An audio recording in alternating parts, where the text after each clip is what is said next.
ആയിരക്കണക്കാന പതിനായിരക്കണക്കാന സ്വലവാത്തിന്റെ ഈരടികളോടുകൂടി സലാമിന്റെ മന്ത്രോച്ചാരണങ്ങളോടെ അള്ളാഹുവിന്റെ ഹബീബായ പ്രവാചകനിലേക്ക് അടുക്കുന്ന ആയിരക്കണക്കാന വരുന്ന മുഹിബ്ബീങ്ങളുടെ ചരിത്രങ്ങളും കഥകളും കേട്ട് കോരിത്തെരിച്ചിരിക്കുന്ന മുഅ്മിനീങ്ങളോട് പറയുകയാണ്, ഹബീബായ പ്രവാചകനിലേക്ക് ഒരു ദിവസം നമ്മൾ 33 ഈ പ്രത്യേക സ്വലാത്ത് അങ്ങ് ചൊല്ലിയാൽ മരണപ്പെട്ടുകൊണ്ട് നമ്മുടെ ശരീരങ്ങൾ ഖബറിലേക്ക് കൊണ്ടുവെക്കുമ്പോ നമ്മുടെ ഖബർ മുതൽ ഹബീബായ പ്രവാചകന്റെ തിരുഹളറത്ത് വരെ അല്ലാഹു സുബ്ഹാനഹു വ തആല വിശിഷ്ടമായ ഒരു പാത, വിശിഷ്ടമായ ഒരു തുറന്ന സ്ഥലം അല്ലാഹു സുബ്ഹാനഹു വ തആല സംവിധാനിക്കുന്നതാണ്.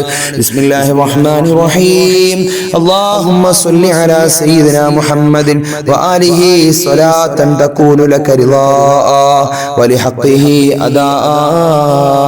ഈ പരിശുദ്ധമായ സ്വലാത്ത് ഒരു ദിവസം 33 പ്രാവശ്യം ചൊല്ലിക്കോ.